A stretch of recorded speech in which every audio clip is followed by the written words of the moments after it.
Through the Keyhole is fueled by Vanessa House Beer Company, located in Automobile Alley at 118 Northwest 8th Street in Oklahoma City. Stop by the tap room and try the legendary 401k lager or the refreshing Destination Wedding Cerveza with salt and lime. Vanessa House is always brewing something fun like the Pog Hard Seltzer or their sweet and tasty sours. Great beers for a hot Oklahoma summer as we march towards football season. Stop by the Vanessa House Tap Room at 118 Northwest 8th Street in Oklahoma City for good drinks and family-friendly good times. Kids and pets are welcome. Yes, I mentioned kids and pets in the same sentence. Vanessa House Beer Company, the best beer in Oklahoma City. Please drink responsibly. It's caught. Hollywood! Lights! Camera! Action! Hollywood Brown! CD Lamb still running! It's a corner! CD! For the TD! People don't know what it is to be champions. Oklahoma invented it.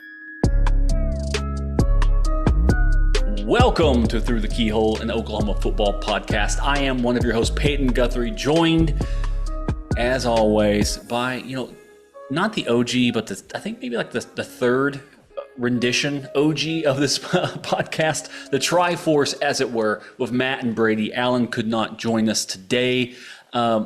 But before we get into all the introductions, before we start saying how's everyone doing, how's the weather in your neck of the woods, remember we do have a public-facing website now at keyholepod.com. Check that out for a lot of our writing. Alan's doing some off-season writing there.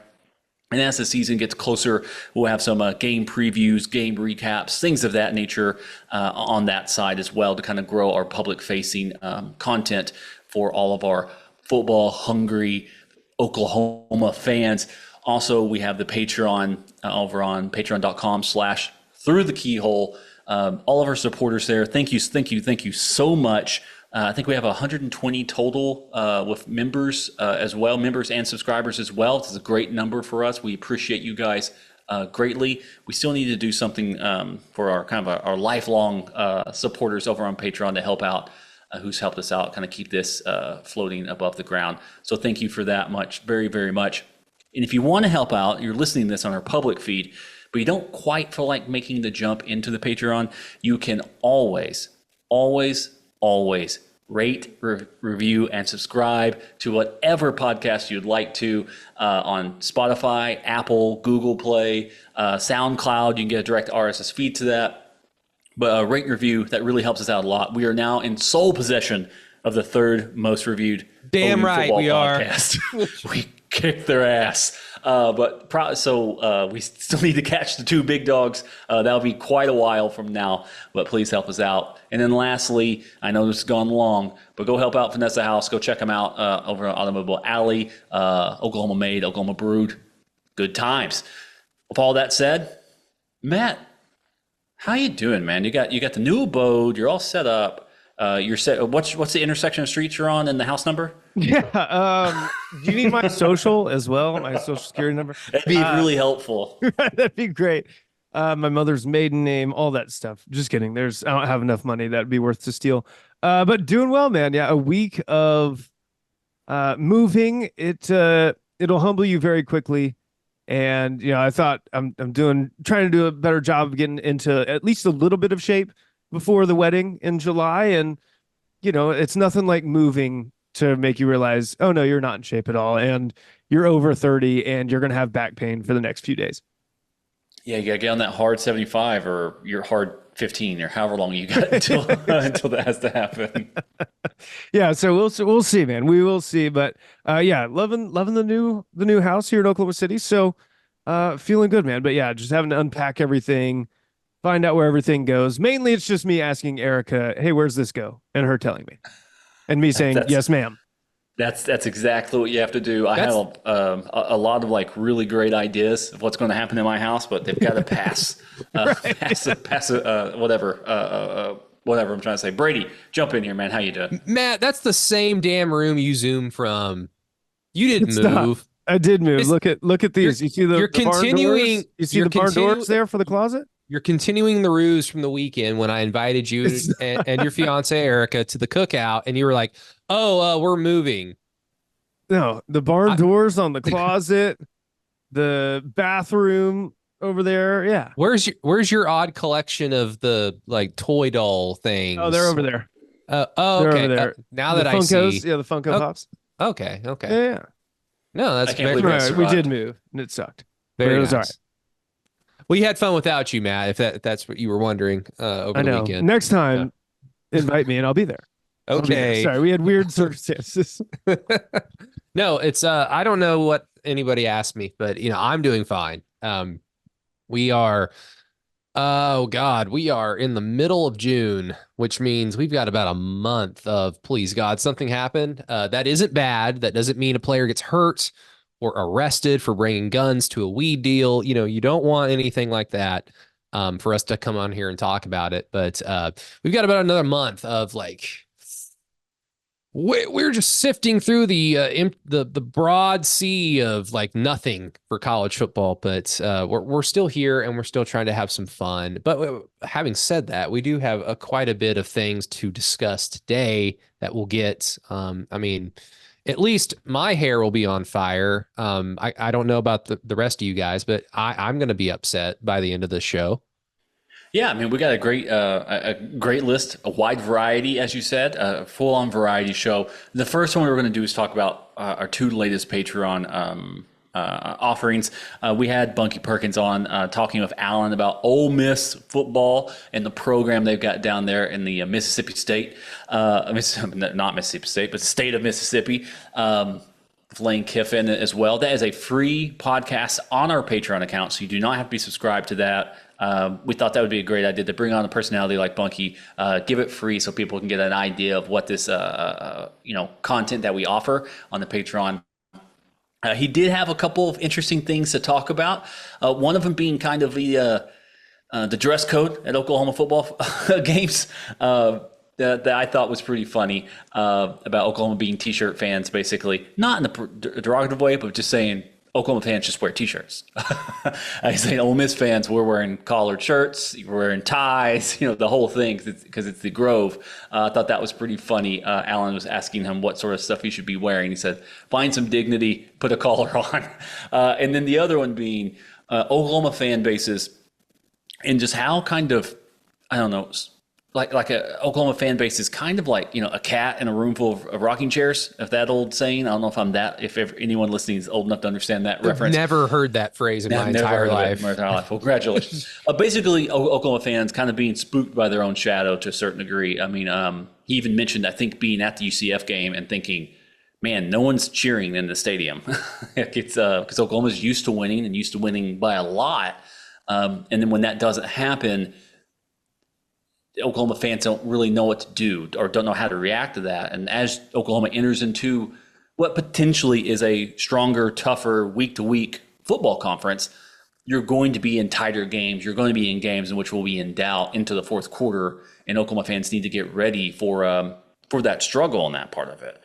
But Brady, you've got like some ideation kind of going on about that thought process about what happened to Oklahoma football fans. Like, when did that happen where we went from being able to take all comers and take all blows to now it's like the first time another team kind of lands one squarely on the jaw, the crowd just shuts up. Yeah, I mean, I'd be willing to bet that this is something that's gone on since OU football has been the most popular thing in this neck of the woods. Because, for the most part, if you're talking about a group of 20,000 people sitting in the old stadium, 40,000 people as they, added seats, 50, 60, 70, there's going to be a lot of people that are just there. They're not diehard fans. They may not be diehard followers of the sport. They don't know everything going on in the rest of the country. And they just show up to watch, like, hey, this is the hometown team and I'm going to come watch. And if things don't go according to plan, it's like, oh, well, what's going on? So there's always going to be that. There's always going to be that phenomenon.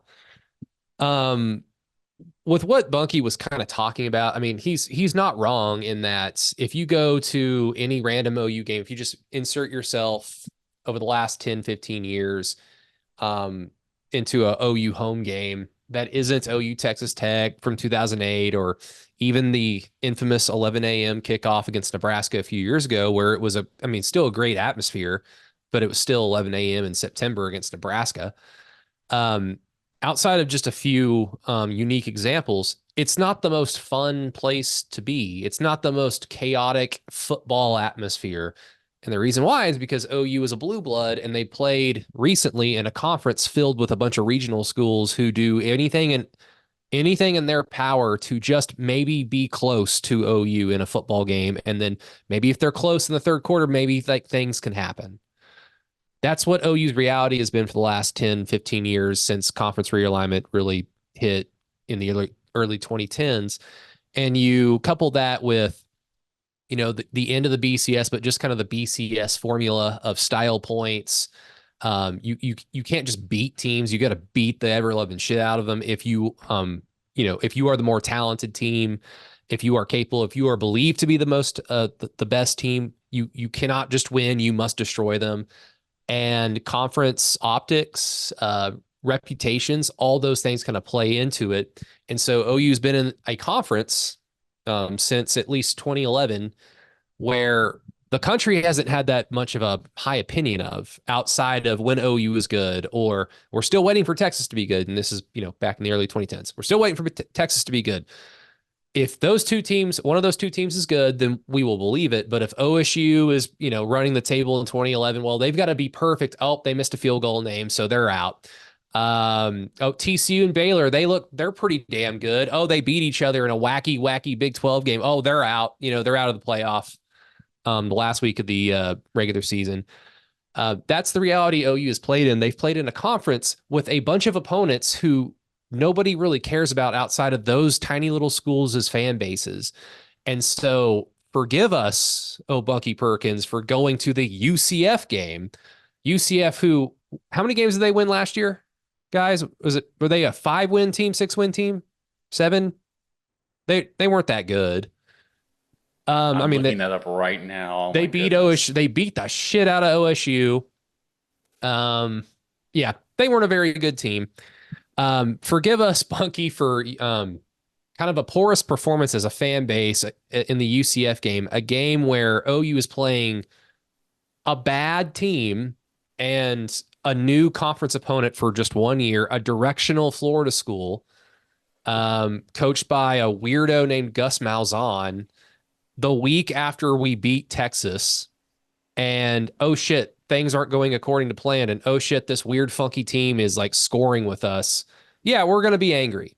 They were 6-7 and finished 9th in the Big 12. Yeah.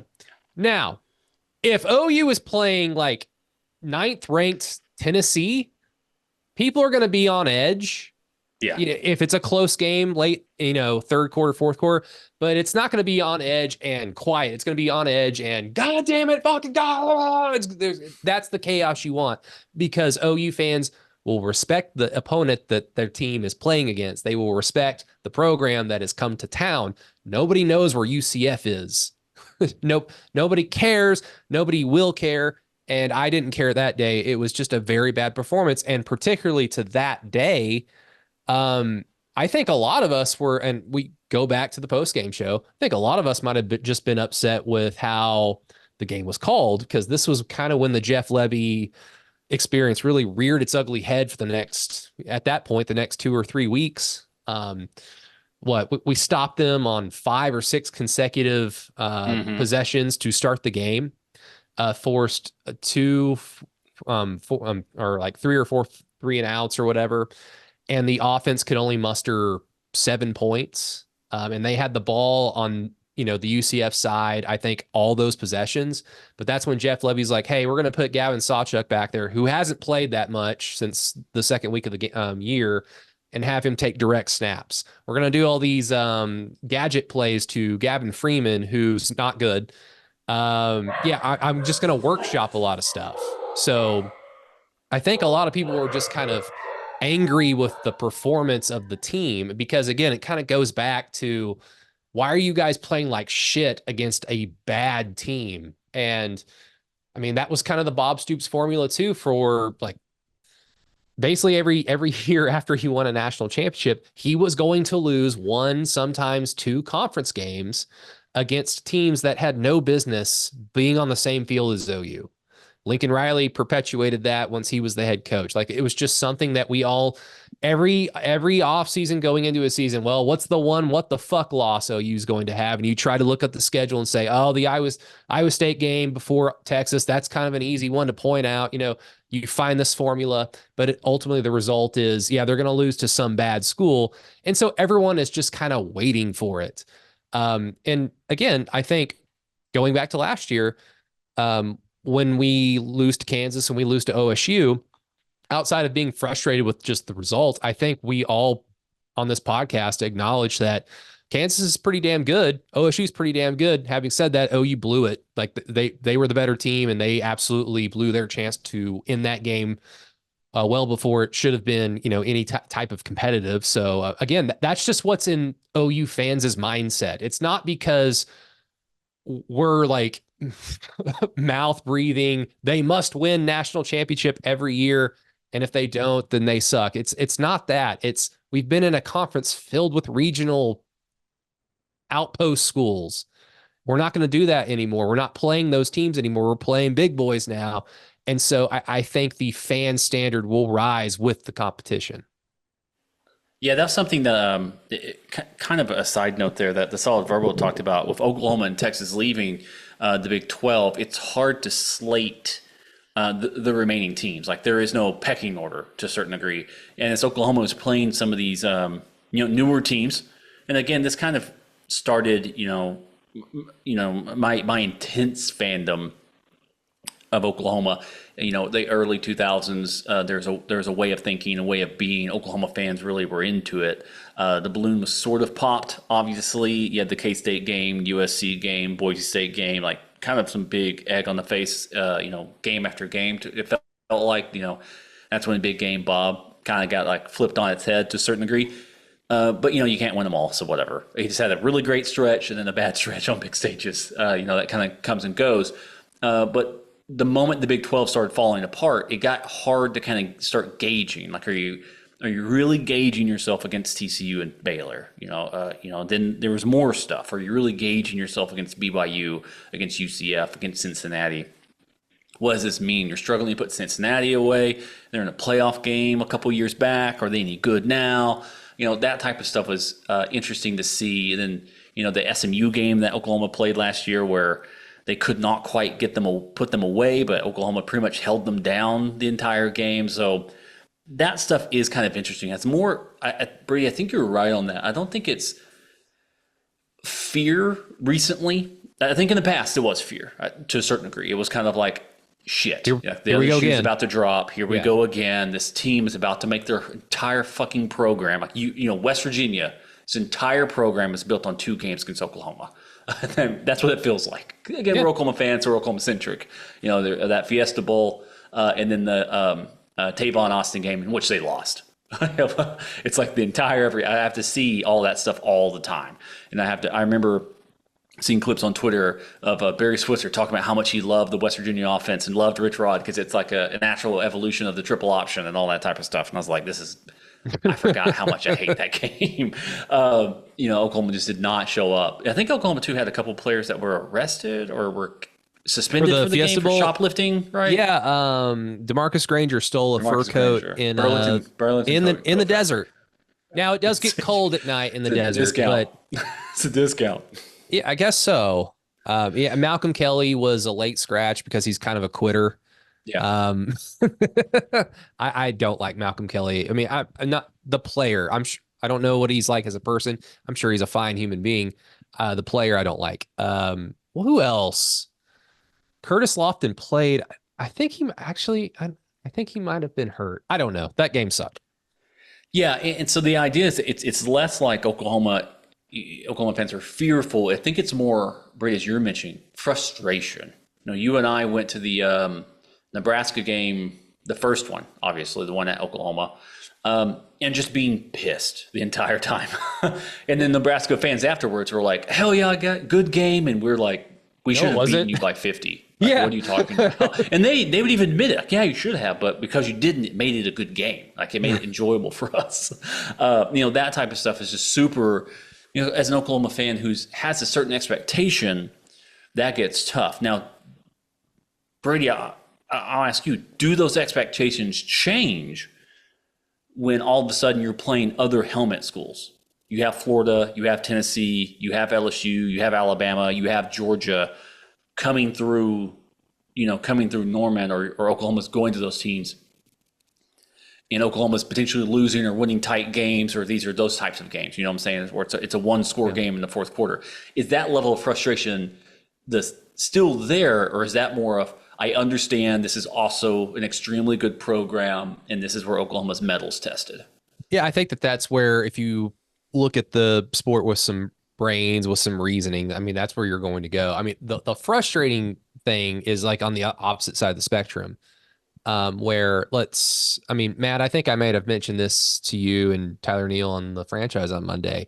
Let's fast forward to the end of the season, or like maybe how about this? Let's fast forward to like first week in November. So at that point, we know any of the teams that OU's already played, like whether that was a good win or a good loss or whatever, because at that point, like that team has gone on and played the majority of their season. So you have a really good understanding of who's good and who's not by that point in the season. If the first week of November is here and we look at OU's schedule now and we think, oh, okay, 3 of these teams are good. Let's just say that it's Texas, Alabama, and Ole Miss.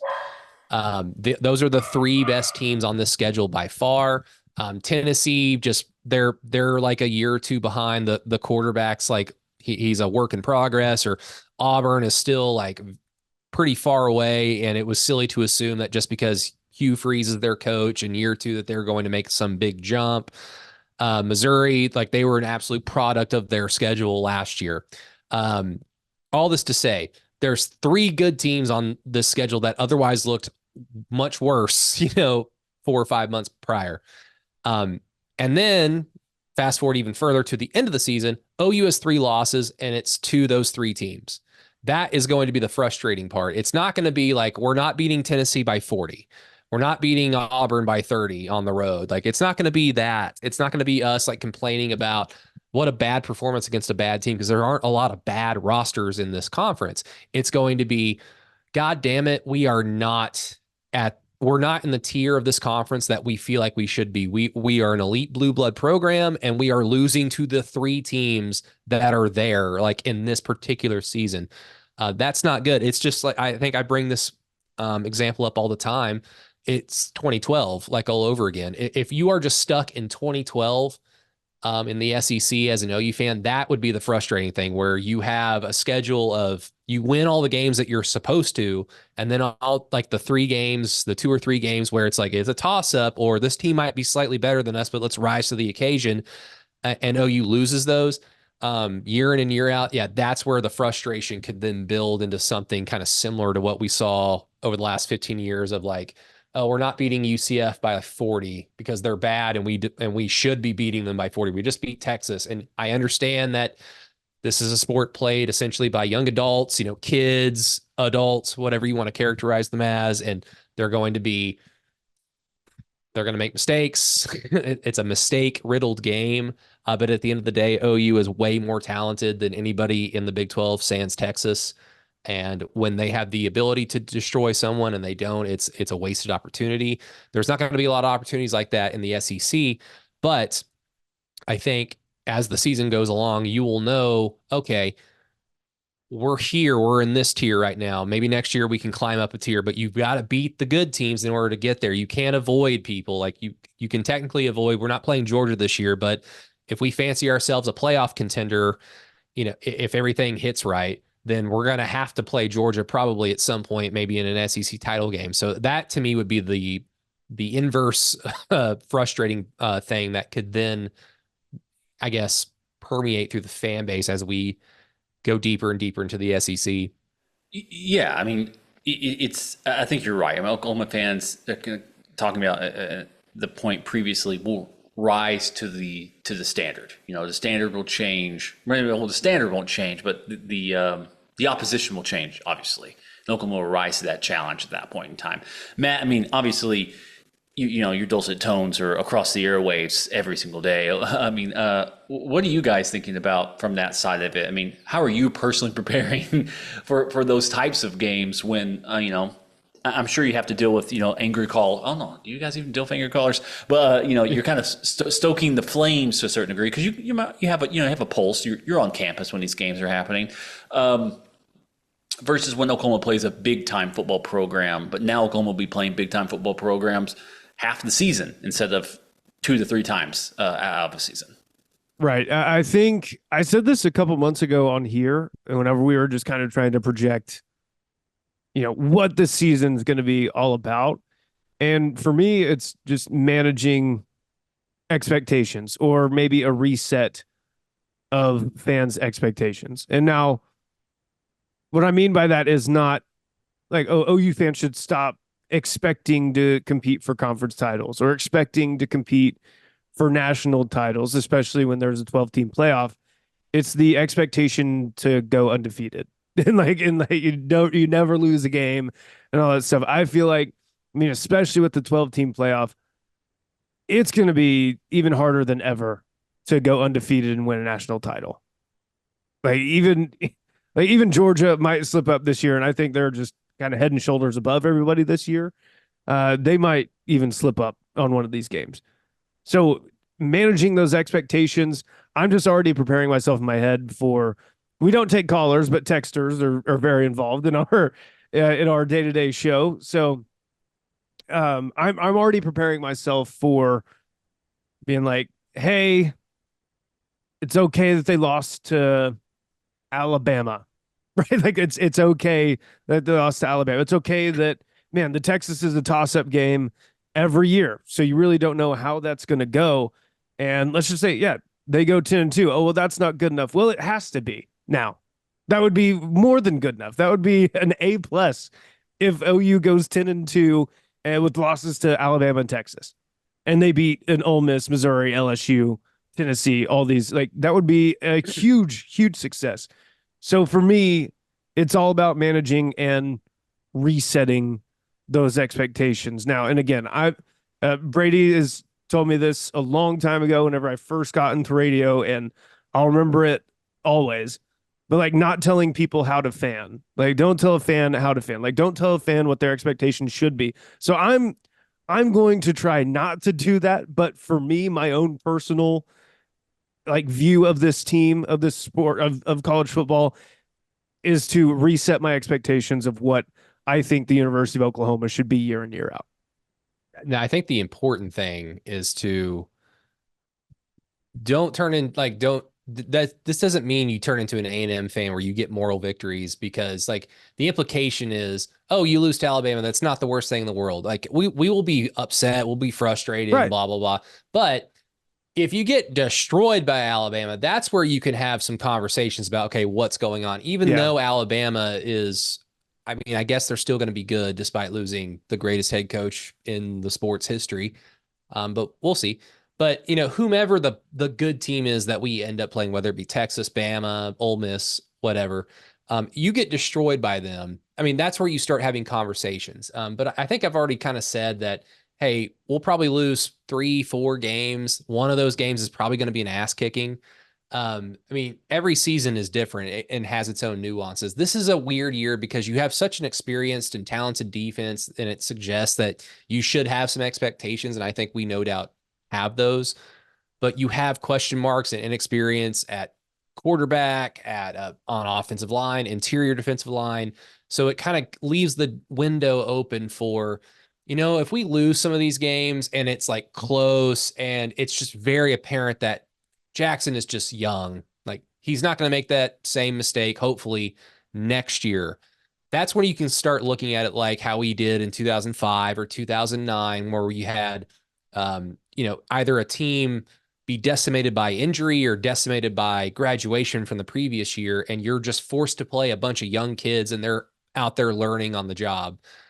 You just watch it kind of frustratingly, but you kind of have the hope and the understanding that this will pay dividends in the future. And the 2005 freshman team yielded us the 08, national title contending team, the 09 team. Didn't really yield anything great, but 2010 was a good year. 2011, 2012, they contended and won a share of the Big 12 championship. So these things happen. Every season has its nuance. This is kind of in that same category just because you have a new quarterback, new coordinators, and all these things, third-year head coach, first year in a new conference. There's just a lot of factors that kind of put you into this position of kind of having to be like a moral victory guy, but a moral victory not just from the standpoint of we're actually very good. No. We wouldn't be good if we lose 4 games or 5 games. But if we're losing close games and they're competitive, you take that L and you fully expect the next year, like, no, that's going to be a 2-loss. If things go well, that's a 2-loss team at worst.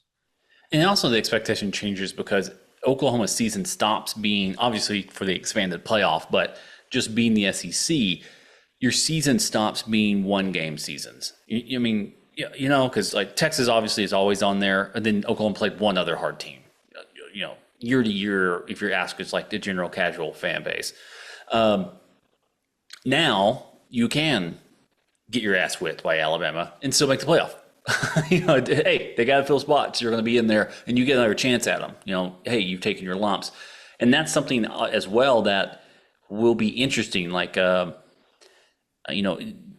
does Brent coach? Brent seems like somebody who is like never going to back down. But if Alabama just has you that day, like you see it in basketball, where it's like, oh, the Celtics are just not going to miss from 3. Okay, we're going to sit Luka. We're down 30. Doesn't matter. Just like, hey, this is it. Next game. In Oklahoma, you're going to see some SEC teams be able to coach that way, where it's like, yeah, it's not going to happen. We'll sit down somebody. We'll start rotating other guys in. Like, hey, they got us. I think there's an Ole Miss against Alabama game not too long ago where Lane Kiffin like went for it on 3rd down like the first 5 times, and they ended up losing by 40, something like that. And his thing was like, we're either going to beat them doing that or we're going to lose no matter what. So we just took our chance. Oklahoma will have a chance to play teams that are going to take bigger swings against them. And OU is also going to have a chance to say, hey, we can keep fighting to the very, very end.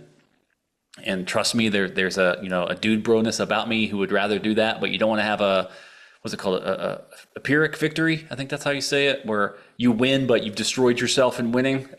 Yeah. You don't want to just gut your team in order to eke that out. When, hey, this is a long season. It's a 12-team playoff. There's more than likely going to be 3 to 4 SEC teams in this playoff, and we're going to chance to play them again. Look at Oregon, Georgia. I think it was last year, right? Or 2 years ago, Lanning's first year. Oregon just gets completely destroyed by Georgia, and then they go on the rest of the time, and they almost make the playoffs. In a 12-team, they would have made the playoffs, regardless of that Georgia game.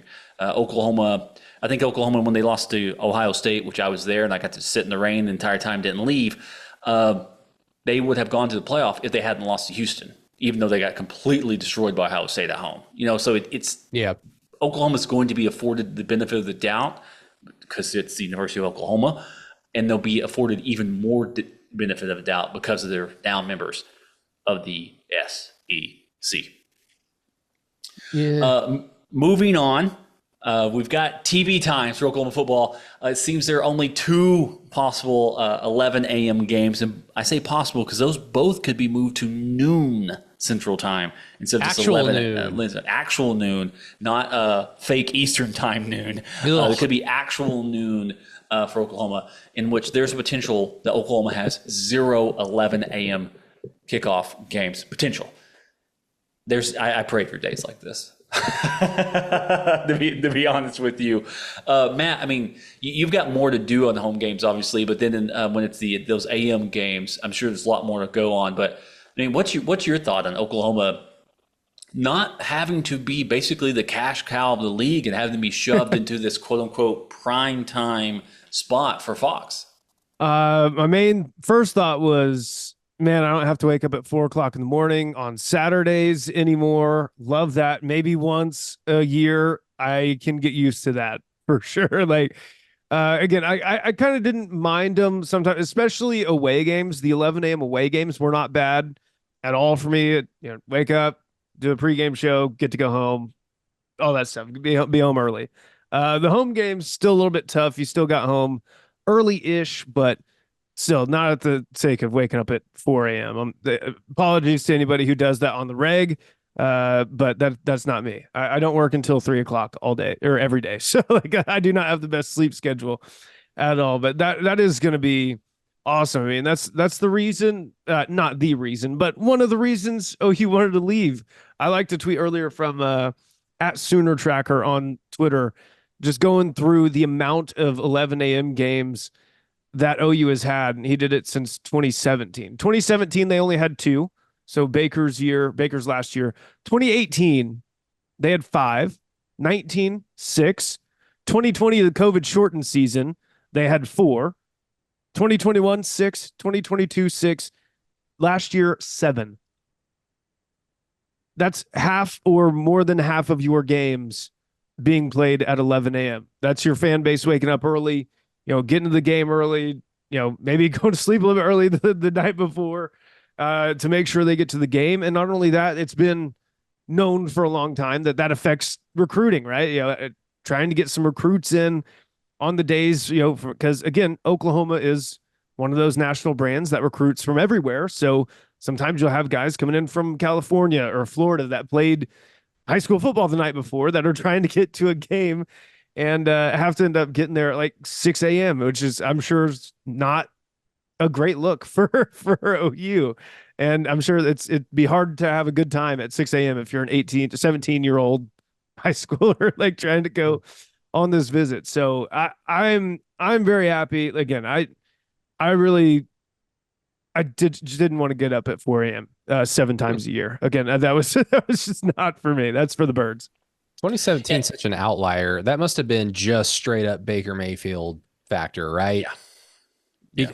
Which is amazing because, I mean, Jalen Hurts doesn't move the needle near the amount that Baker Mayfield does. But I mean, in college, in 2019, he was like a gigantic figure. It was like a gigantic story that he transferred to OU, and it was a gigantic narrative that he went to OU to go get drafted because he wasn't going to get drafted from Alabama had he stayed there. And if Nebraska had simply just offered Joe Burrow a scholarship a year before, Jalen Hurts would have won the Heisman Trophy that year, like going away with it. It's just incredible. I mean, that's just incredible. I completely forgot about 2017 only having 2 and 11 kicks. And that just must have been because Baker Mayfield is that level of Baker Mayfield is just equal to like SEC branding because we had all the primetime games that year. And it helped too that OU was also that highly ranked throughout the entire year. OU was, I mean, they won that game against Ohio State. The second game of the year, and then just kind of carried that momentum all the way. And then they had to piss us off 2 weeks later after that. But yeah, that we already talked about that topic. And then Big Noon Kickoff obviously started in 2019. So 2017, Fox hadn't quite waved the flag on the traditional primetime slot. My assumption is in 2018, when Oklahoma had 5, is that they're probably soft launching that idea. And then 2019 on, obviously it was Big Noon Kickoff. That's like their quote unquote, their big game was at noon. So from then on, Oklahoma is on that program a ton. But before then, 2017, it seems like Fox is still kind of battling it out with ESPN about those traditional games. But when you're putting the Big 12 game against the Big 10 game or SEC game, obviously you just weren't getting the ROI on that on that side of it. So that would be the indicator of why Baker's last year wasn't put on there as much, because my assumption is Fox didn't treat that time slot as the big game at that point in time. And then we also have the main game. Now, Brady, I did want to ask you about this because, again, my fandom kind of starts at 2000 and on. You had Joe Castiglione talk about the main game having a quote-unquote traditional kickoff time of 1:30 p.m., basically saying from 1962 to 1995. And if I believe correctly, 1995-ish is when Oklahoma went back to the NCAA TV contract deals after they tried to have a independent there's a different collection of schools they were under based off that Supreme Court decision, which then kind of fell apart. And then they went back to the TV deal from the NCAA in 95, I believe, and then they would have been put back into that side. So Oklahoma was able to kind of control their kickoff time from 1962 to 1995, and the majority of those home games being at the 1:30 p.m. Kickoff time. Is that something it's just an interesting footnote, or are you kind of excited, kind of digging into that, seeing this is the 100th season celebration for the OU football program? I mean, I think Was it's that for the pretty cool. stadium, 100th for the stadium, right? Yeah, it's the 100th year. And they're doing a great job rolling out a bunch of like cool photos and memories and stories of, the stuff that I like. And I know a lot of our listeners and you guys like too. But no, it's really cool because it's always just odd to like go through really old seasons and see like when these games kicked off. And, you also have to remember, I think 95 was the first time that I don't know if they installed the lights at Owen Field or if they had just driven up like lights on a truck to play. I think it was the Colorado game where OU was, like, I can't remember if they were undefeated or if they had already played. They probably already played Texas and therefore tied them because Schnellenberger tied Texas that year. But it was I think the college football game of the week, and they rolled in some light poles for the game since it was going to be played at night. It was the first night game in stadium history, program history, at least at home. So it's just cool to kind of like, oh yeah, this is just when old timey football was played. It does make me like thankful that Maine is like what, in November? Is it late October or It's November? Yeah. Okay, because if it's believe so. if it's 1:30 in September, I'm just like, man, it's still fucking hot outside.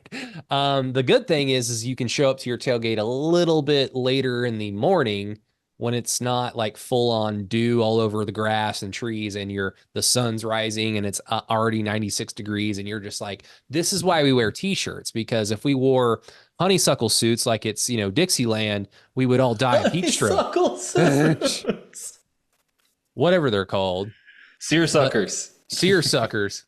Yeah. But no, I mean, even that, like, I'm sure this is not a climate change conversation, but I wonder what the average temperature was for a home game in September, October in Norman when Bud was the coach. Because that dude's wearing a full-on suit and fedora, walking up down the field. It must have been hot as shit wearing that thing. I can't fathom wearing a suit. I know some people on the field to this day, like Joe Stiglione wears his, mafioso suits. And I'm just like, is it some type of rich person material where it feels like athleisure, but it just looks great, like a full, like $3,000 suit? No, but these are the things that go through my head when you look at a kickoff time. It's 1:30. Okay. But no, pretty cool. It's I don't know. 11 a.m. kicks aren't the worst thing in the world. I mean, Matt, you already mentioned it. Like 11 a.m. kicks on the road aren't the worst thing in the world.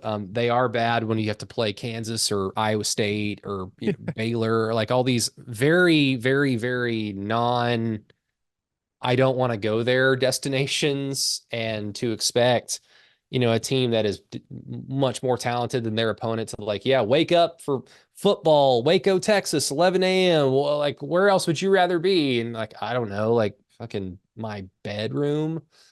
So I guess I'll play football today. That will go out the window because it's the SEC and you don't play at 11 a.m. unless you're truly awful. All right, just for a quick thing, based on climate.ok.gov. Oh, yes, here are the stats. The hottest July of the century. In 1954, the hottest July of the century, with a statewide average temperature of 88.6 degrees. Boys and girls, I would die for that. This is not a climate change or like depending on what you just believe or lack thereof conversation. That is just the fact of the matter that it was much more bearable back in the day. And ever since then we've had cars. Yes, we've had cars. Congratulations. Thank you so much for that. No, I think it's a really cool thing as part of that overall rollout, and it's something that kind of fell into Oklahoma's laps, obviously, having a little more control over that main game. I think that's going to be on ESPN Plus and SEC Network situation, so it's part of that Sooner vision type of thing. My assumption is Oklahoma potentially will even produce that game. I'm not entirely for sure. Kind of like how they used to do for the playoff games, for the pay-per-view games on that side of it. But that is still paywall, just ESPN Plus instead of the $50 to watch Oklahoma play. I don't know, what was it like back in the day? Arkansas, Missouri State, Southwest, that type of thing. So at least we get it for a much cheaper price on that side. The all SEC teams have been released by Anthony Sports. Oklahoma having 0 on offense, but 2 on defense. Danny Stutzman and Billy Bowman Jr. being represented. Oklahoma having 2 total on this. One team that Oklahoma does play, Tennessee, only having 1. Another thing, Ole Miss that Oklahoma has to play has 2 wide receivers and a tight end on that team. So there may be some pretty heavily talented teams, obviously, that we're expecting Oklahoma to play in this season. Matt, we're used to seeing Oklahoma being on a lot of all Big 12 teams. A lot of OU next to these players' names. Now you've got completely 0 on offense, just completely 0, obviously, and only 2 on defense. Now these 2 are completely deserving. Anyone else, I personally would probably have a hard time. Maybe Woody Washington, I could see sneaking on there. Big 12, Woody would be on there for sure. Do you feel like there's anybody who was overlooked or anyone who could kind of jump into one of these, after the year's over, you think, oh yeah, Nick Anderson made all SEC team on wide receiver, something like that? Anyone who's overlooked first, and who do you think might be able to sneak into that? Overlooked. I'm maybe with you on Woody Washington. There's so many good corners. I think that's the whole thing, right? Is that you're going into a conference that just absolute studs all over the place. So maybe overlooked on offense. I would guess maybe like a Deion Burks, but again, that goes into the whole thing of there are a ton of very talented wide receivers in the SEC. Someone that could make their way on, I would say, would be Deion Burks if he does sort of have the year that we're all kind of guessing that he can have. I'm not sure if Nick Anderson can replicate the 10 touchdowns that he had last year on 28 catches or something that he had, or 38 catches. But if he does grab 10 touchdowns, yeah, Nick Anderson's probably going to be on one of the all SEC teams. But no, I think Stutzman and Bowman, I think they got it right. But again, this goes back to, we were talking earlier about lazy takes of well, Oklahoma's not ready. So it's, hey, you have to get ready. You have to go prove it. And what about you, Brady? Do you see anybody who, obviously the SEC, we're still getting acclimated to that. I'm having people come on to the Patreon to talk about these programs. We did have one person on Twitter saying man, they didn't even talk about Oklahoma. What about the Ole Miss program? It's yeah, it was a podcast about Ole Miss. It's for us to understand who Ole Miss is. Of course, we didn't talk about Oklahoma. It's not the point. I thought I was just okay, I'll give you a heart. Good job, you tried. Thanks for listening. But from your side of it, is there anyone on this roster you can think, hey, this dude probably had the case just because he is very good? And then who do you think can potentially kind of sneak into there and say, okay, this is someone who climbed into it on the after the fact? What was Ethan Downs on the preseason watch list for last year? You remember that? Last year was all Big 12. He's the only all Big 12 member of Oklahoma, I believe. Well, we got to put Ethan down that. He's still here.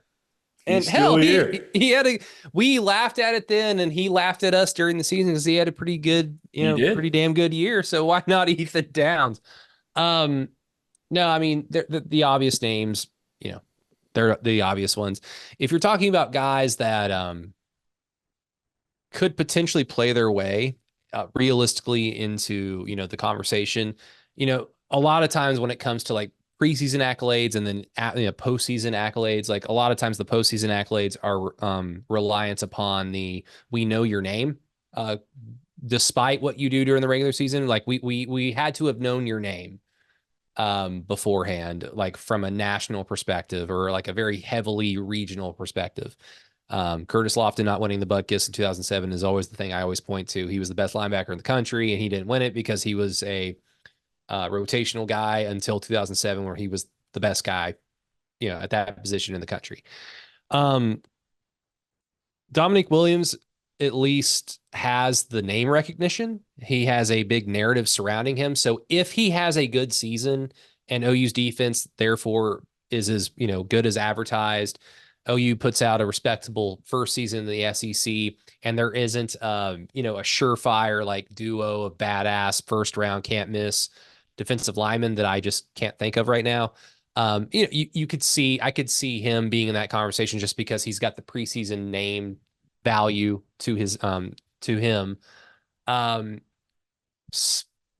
I could see like maybe guys like Gentry Williams, if he can be healthy, if he's healthy all year and he plays like he did last year, when he was healthy. And look, his best game was against Texas, SEC team. And playing in the Big 12 at corner, it's going to be different in terms of the physicality that you're going to go up against in the SEC, but being a cornerback in the Big 12 is not easy. It's not like, oh, Big 12 funky offenses, funky defenses, blah, blah, blah. No, being a cornerback in the Big 12, a defensive back in the Big 12 is hard. You are on an island all the time, and there is probably, your opponent probably has some 5'7", scat back or slot guy that runs a 4.2 from Humble, Texas that nobody ever heard of, but then here he is, go cover him. There's always something like that. So at least Gentry is at least tested. He just needs to be healthy. He's a guy that I could see getting on some award lists, all conference lists at the end of the year. And dark horse, and he's only a dark horse because he doesn't really have a position, but in the SEC, maybe he's better suited. But if Deshaun McCullough plays a lot, he's playing a lot because it's best suited to him. Like, he is the better suited player to be out there. When he's out there and he knows what he's doing and Brent Venables puts him in positions to succeed, he's got all the tools. So, I mean, he's a guy that would, if you just fast forward to the end of the year and Deshaun McCullough's on some list, that would be a name to be like, whoa, that's an utter surprise. So that's why he's my little dark horse. Yeah, I mean, there's not anyone really I think you could say was like snubbed on Oklahoma, especially on offense. It's totally just, there's no one from offensive line you could really put into it. Maybe if you'd had a guard who had stayed, potentially someone who could have been on there for Oklahoma, because you would have had the brand name and you would have had the logo next to him. Obviously, if Dylan Gabriel were here, he would have a pretty good shot at being up there. Of Carson Beck, running back situation, we have no idea. We believe Sawchuk should be good, but is Sawchuk? We've thought that way the entire time. Is he a top 3 back in the conference right now? Because Judkins is gone, and he would have been by far the best in Missouri. Do they still have that walk-on guy? He's gone. According to this list, Trevor Etienne and Waquez Hunter from Auburn are the top 2. So you would say Sawchuk would be the 3rd bet at that point in time.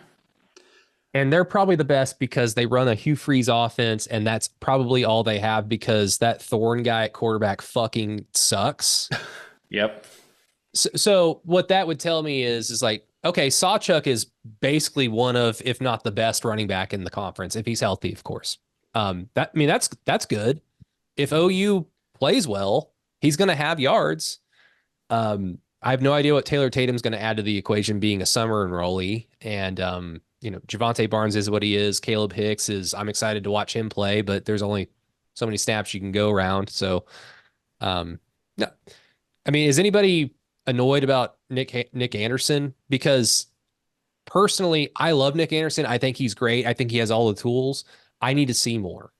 And that is not that's not the same thing about like Jalil Farouk with me, like, where I need to see more. I need to see more out of Jalil Farouk to justify why he's on the field so damn much based off of last year. With Nick Anderson, I just need to see more to justify him being a 1st-round draft pick.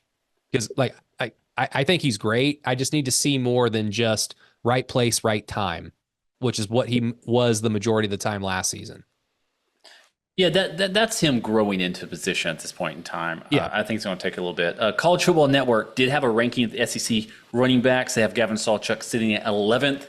And then 13th, they have Samuel Franklin, also from Oklahoma. So just outside the top 10 from this website, collegefootballnetwork.com. In the conference? So in the conference. What? In the conference. They have both Missouri starting running backs over them, both Ole Miss starting running backs over them, which Ole Miss did take quite a bit, and they do have good talent there.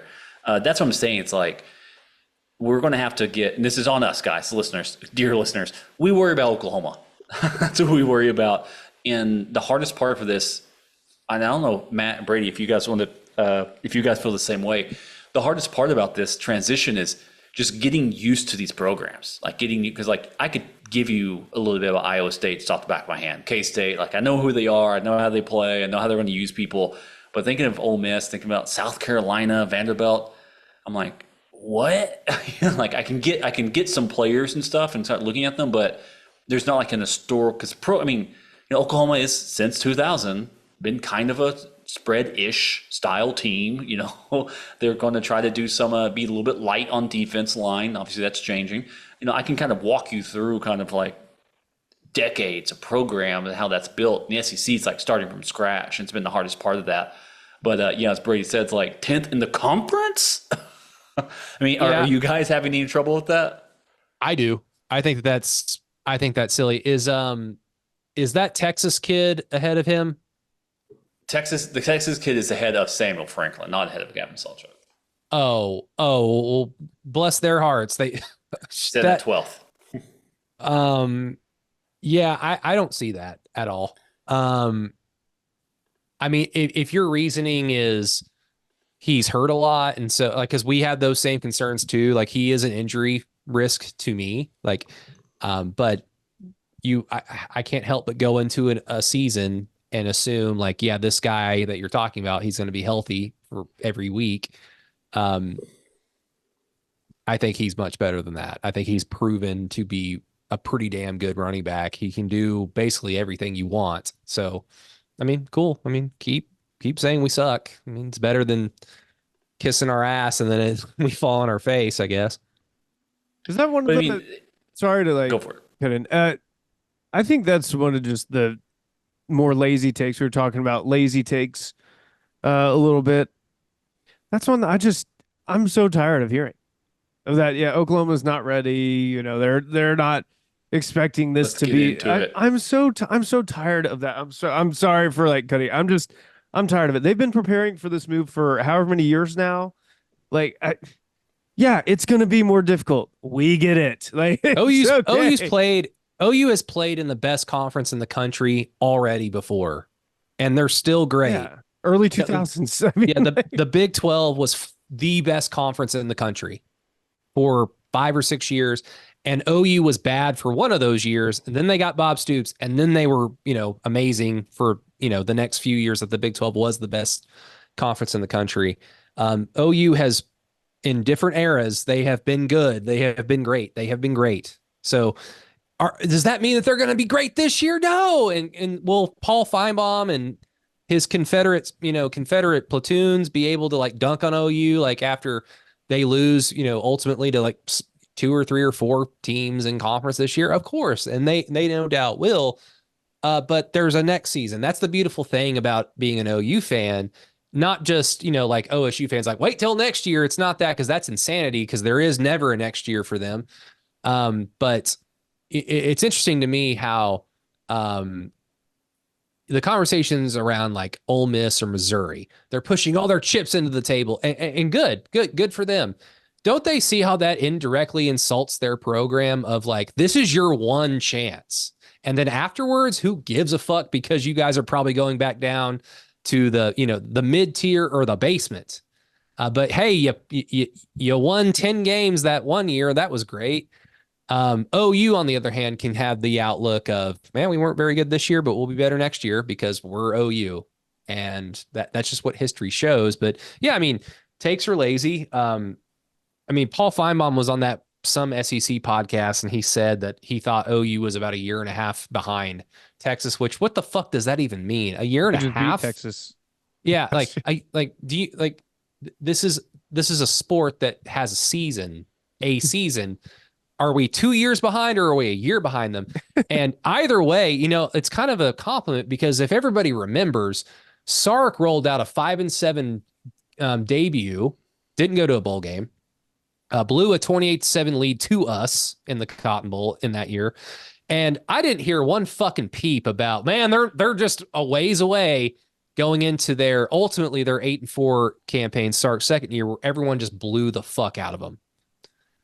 8-4.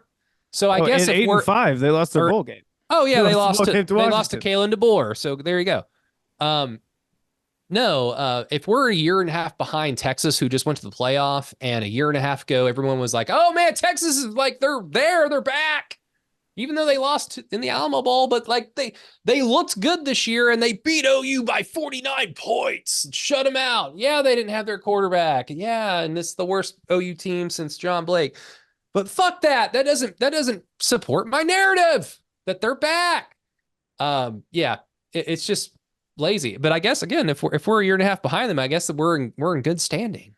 That's the thing that really pissed me off too. Like, OU went 6-7.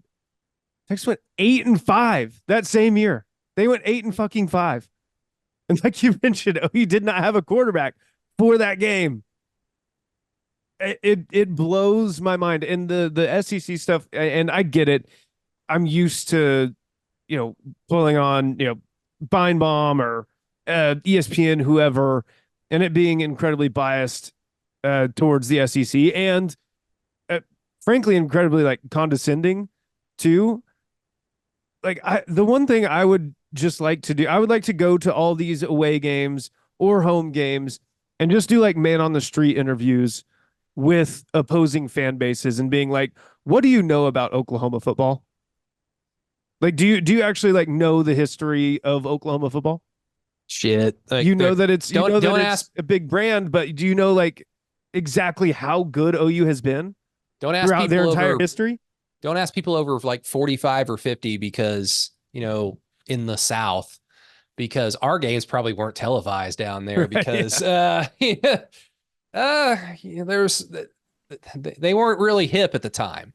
Right. But it's just early 70s, mid 70s. It's all very condescending and I get OU fans' frustration, and even I get a little bit frustrated when I hear too much of that. Just being like, do you guys actually realize how good Oklahoma football has been throughout their entire history? Like, or are you just forgetting all of that just because they went 6-7 2 years ago?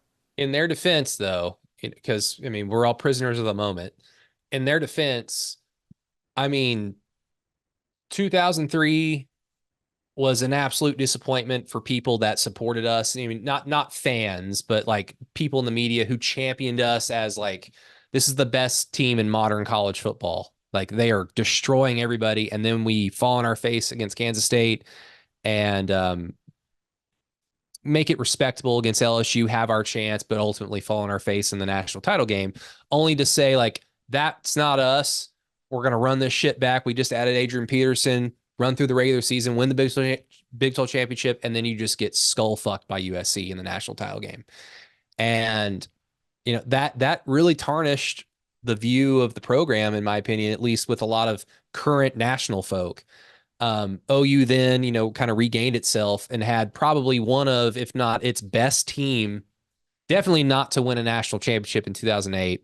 But they lose to Texas that year. They still get into the Big 12 championship, win it, get to play in the national title game against Florida, and then their awesome all-world highest scoring offense in college football history only musters 14 points because for some reason Bob Stoops decided to huddle. Like that's why. And then the next 10, 12, 15 years of what we talked about at the beginning of the show, where OU is by far the best team in a conference filled with dwarves. So, yeah. It happens. Like that's why we don't have a very favorable opinion with people. It's not that they don't think that we're not good. It's just that they look at us and go, yeah, they're good. But when it matters, like I'm not betting on them. Like I'm tired of Oklahoma, like going there and getting their ass handed to them and all the playoff losses. Like, so I get it. But as much as we love to talk about history, and especially me when it comes to college football, when you're talking about the actual football that is about to be played, that's where you need to remove the history from it. And go like, this is what this team has. Here are its strengths and its weaknesses. And this is why I think that they're better or worse than these other teams that they're going to be going up against. But, like you said, though, Matt, it's like, it's lazy and it's half-assed. But then again, like Paul Feinbaum has, he's not really crossed paths with us that much. But when he does, he always, downplays OU, and then OU makes him look like a fucking idiot. So, I would rather Paul Feinbaum not like us or be dismissive of us than laud us, because if he's praising us, then something might be wrong or something bad might be happening. If he's like, oh yeah, they're the team to beat, like, I don't know how I like that. Or is this just the natural cadence of Oklahoma football? You know, it's Oklahoma football. I'm just trying to think in my mind. I'm trying to go back in time, everything. They run on like 4-year cycles, right? Obviously, you've got the winning streak, so you're doing a little bit better than this 4 years. But look, you look at Bob, he wins year 2, but you would say the 03, 04 teams could beat the 2000 team pretty handily, unless, someone turns on the spotlight, then they would melt. But you say they're better football teams, and then it takes another 4-year cycle. Then you get 08, you get 07, 08, 09. 09, obviously, you have the full breakdown, the injury bug, all that kind of stuff. Then the cadence is broken because it takes Oklahoma 8 years to kind of get back to that top level again. 2017 of Baker Mayfield at that point in time. And if you were to think about it from that side of it, at least I guess like recent history, I won't say modern history, but recent history. This is Brent year 3, and you got to think, well, year 4 is where Brent has built the program. Like every single player is his player. Every single guy on this thing, everybody's bought in. This is hook, line, and sinker Brent Venables. It's no longer, there's a couple of Grinch guys, there's a couple of Riley guys hanging on. This is purely and completely Brent Venables' football team, Brent Venables' culture, because you have a whole entire cycle under him. Now, that's where obviously Texas is there because they made their hire first. Sark was just hired a year earlier, so they're literally a year ahead. And I think potentially that's all that's being meant there. I don't know how much disrespect is there, other than they're able to look Oklahoma, in my mind, potentially respect the program and the decision makers to know that Brent just needs a classic historical timeline for a college football head coach, which is you get 4 years. Should be the team in which you get a chance to win, and you go from there. Now, that said, good football coaches win early. Like year 2 is when they make their big move. Obviously, Bob won it in year 2. I think some other coaches have won it in year 2 or got a chance to play very, very high level. Brent being able to get 10 wins in year 2, I think is very good for the program moving forward. It shows that he knows how to win and how to win ball games while still building the roster and building the foundation the way he wants it. And we may think as fans or as national media, like, hey, this timeline needs to be sped up because NIL and the portal and yada yada yada yada. I would say that timeline isn't any faster because as quickly as you can build a program, the guts of your program can be scooped out. Could be moved off, and you keep your starting 11, but you lose your backups or something like that, and then you're kind of in a bad spot the moment you take a single injury.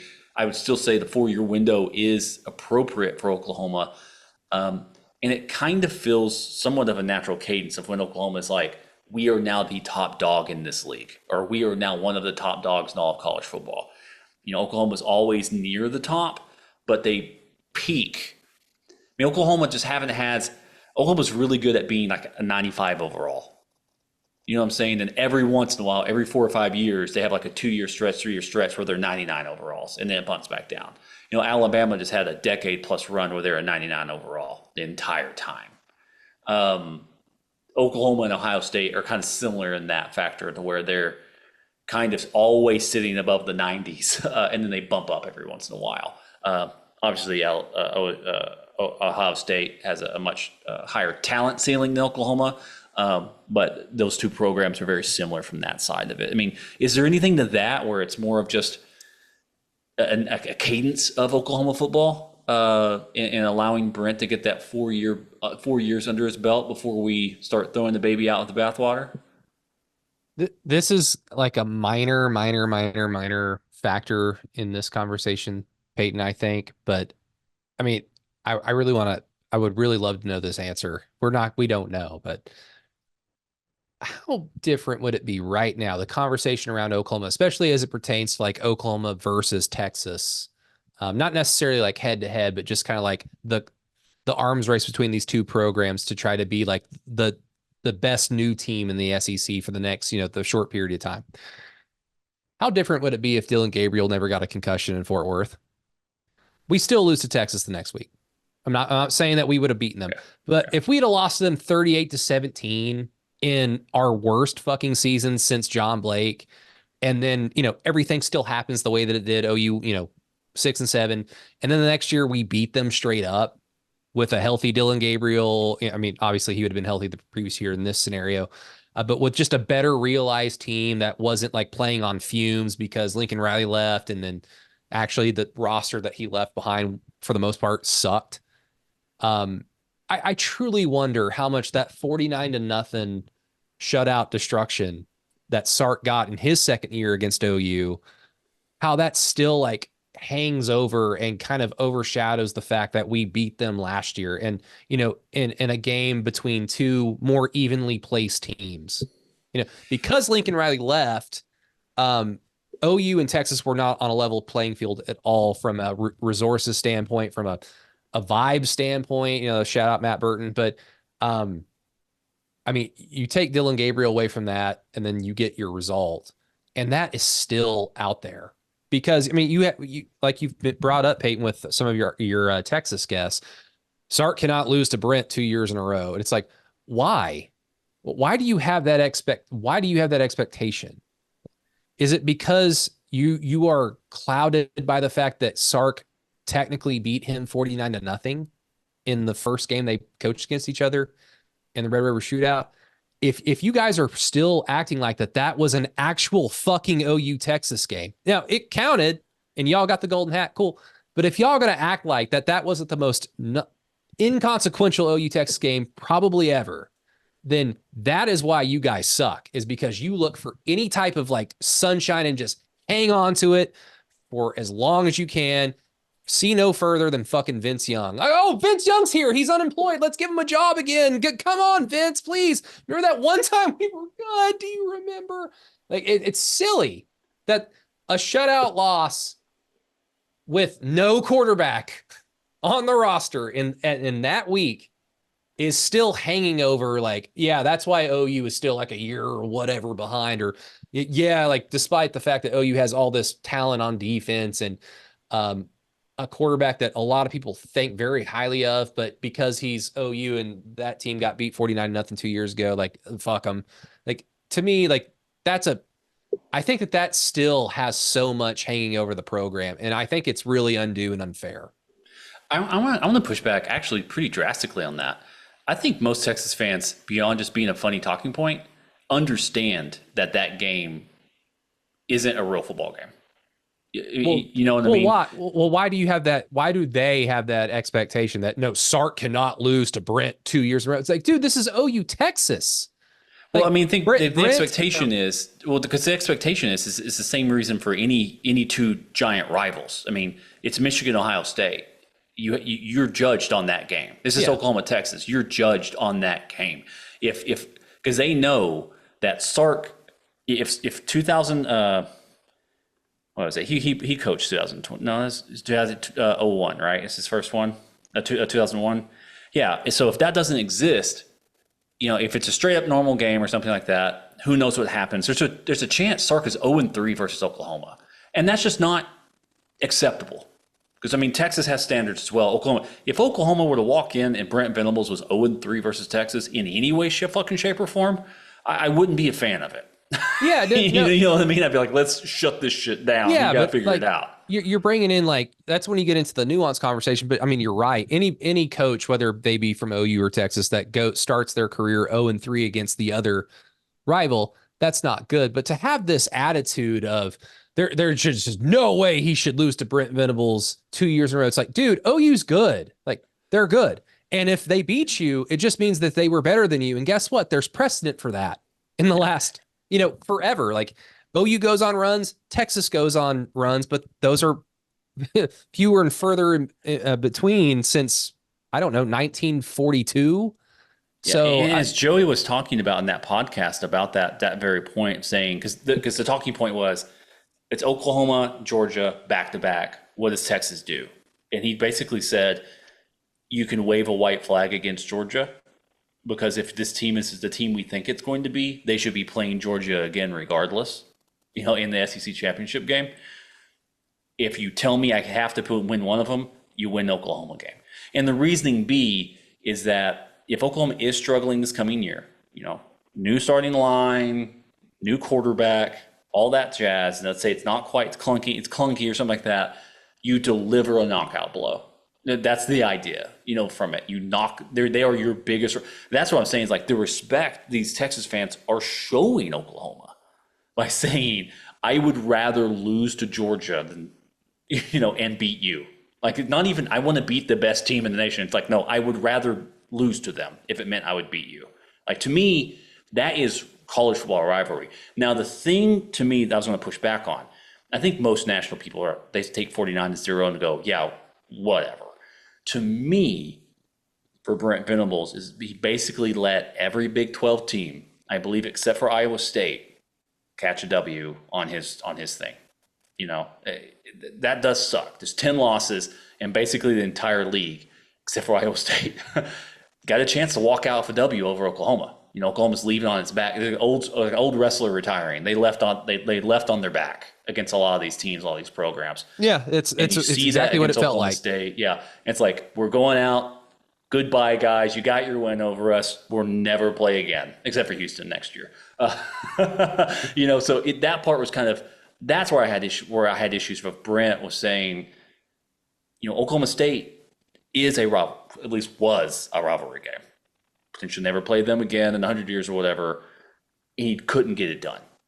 Now, refs, whatever, he treated Nebraska like the biggest game Oklahoma was playing in a decade, and he beat the shit out of them because he understood what Oklahoma and Nebraska meant to his job, to boosters, to people who give money, to recruits, all that type of stuff.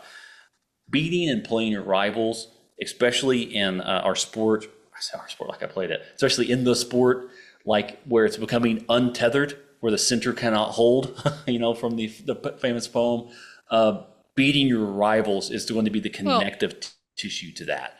So Texas A&M, that game is going to be a big time game, even if there's 6 losses between both of them. I mean, Oklahoma, Texas is going to be a big time game. And you're the head coach of Oklahoma to win national championships, to win conference championships, and to beat Texas.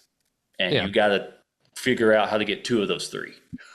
And then Brent will be lucky to get 1 of those 3 for a little while, more than likely, as we're building this roster out.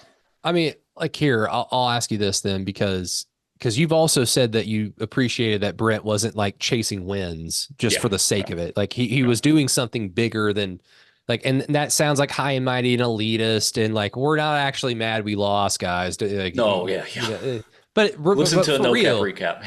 Yeah, but for real, like that was the case. But even still, like you just mentioned, like he treated Nebraska like it was the biggest game that year, and that was our best, like the best we looked that entire season. He also beat OSU that year, and I know that gets undone by OSU winning. That was a dreadful football game, though. It was, but it was played by one dreadful football team because one of those teams ended up going 6-7. Matt, what was OSU in 2022?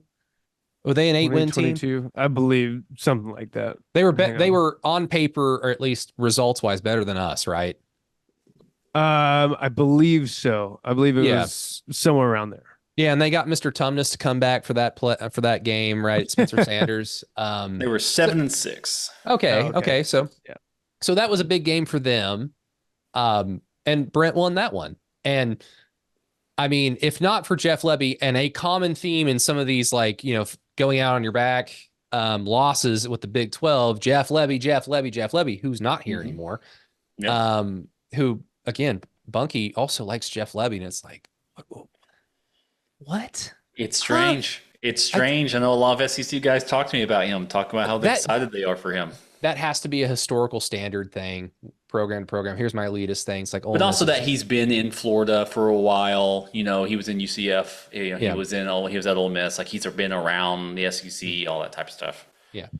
But going back to what I was asking earlier before I started rambling, but like you've mentioned before how you appreciate that he didn't chase wins in that first year. So even though they go out and lose a handful of games to, Big 12 teams, and it's like, who gives a fuck? No one will remember this except for like the 20,000 people that were there that route for West Virginia or whatever. I mean, at the end of the day, I don't think it really matters.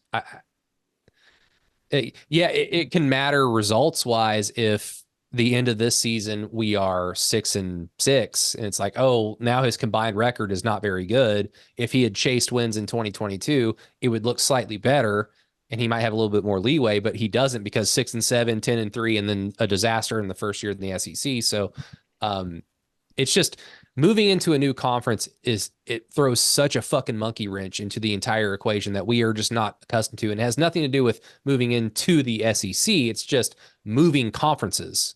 It is just you like all of your preconceived notions of how you rate your team going into a season gets thrown out the window because we just don't know what to expect. And everything that happened before is going to either unfairly or fairly influence what comes after in year 4 with Brent and how we view him then, if that makes sense.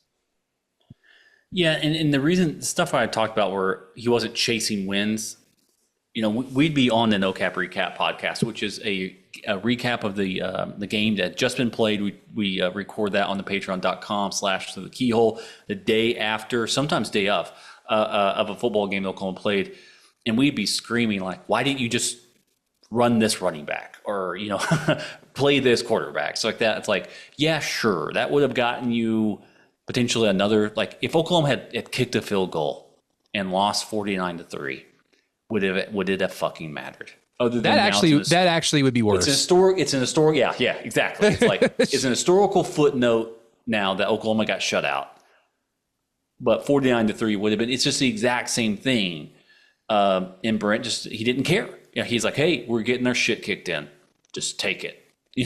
And there's nothing around coaching that. He didn't have quarterback. Now some of these other games where they lost against West Virginia. Garrett Green couldn't throw a football forward, just he could run real fast to the edges. That was just super annoying.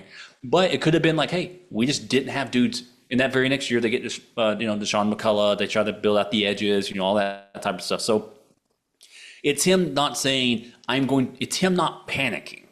And yes. Maybe that's something we didn't give him. I haven't given him. I'm just now kind of stumbling upon this point. Maybe I haven't given Brent enough credit for not panicking when he easily could have. He easily could have been, oh man, my brain is shutting down. 1990s head coach, Oklahoma. John Blake. And just been like, we're just going to run a different system. We're going to a different quarterback. We're going to play 4 quarterbacks in the game. And one of these is going to, he could have been panicking. Instead, he said, we're going to play it. We're going to continue to walk this through. These are reps. You're getting it done. Now it's Rob Bauer calls it the fan stuff, aka wins and losses. That sucked. Yeah. But it was potentially better for the long-term view for Oklahoma as a football program. Which again, I think that Jeff Lebby's exit is going to be a benefit for this program because we have retained our offensive reputation. We have the quarterback of the future. We have some quarterbacks currently verbally committed that we are optimistic about. So Jeff Lebby, provided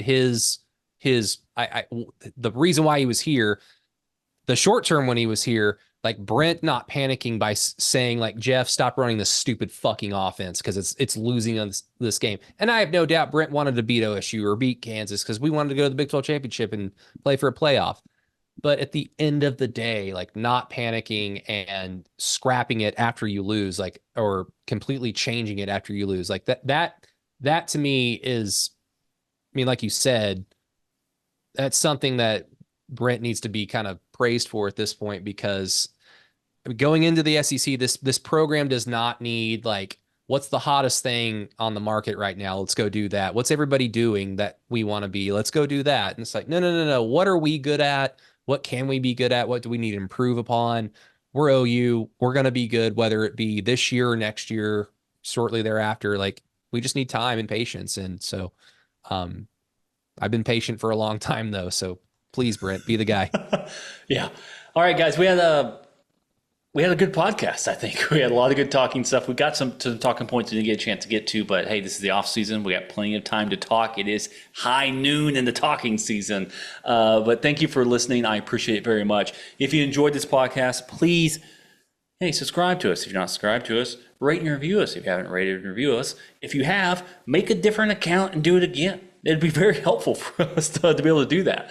If you'd like to read some of the writing that we have, Alan's been putting articles on keyholepod.com. If you want to support this venture and help us bring on different people for our off-season podcast, for our team reviews, and then when the season gets started, we have weekly previews of teams in which Oklahoma will be playing the week of. Also, the game recap, no cap recap, as well as some behind-the-scenes articles being written by Brady. He's got a very interesting one kind of in the crock pot talking about Oklahoma recruiting, Oklahoma recruits, and the idea of where that is that good? Question mark. But it's a good. It could be amazing. It could be absolutely amazing if literally all these guys that we're excited for hit. Exactly. So go check that out when it drops. But again, you can find us over on patreon.com/throughthekeyhole for that. But let's wrap it up, guys. So thank you for listening for this entire show. I appreciate it very much. Then for myself, for Alan, for Matt, for Brady, for all the beautiful listeners that we have, we'll end it as we always do. Soda.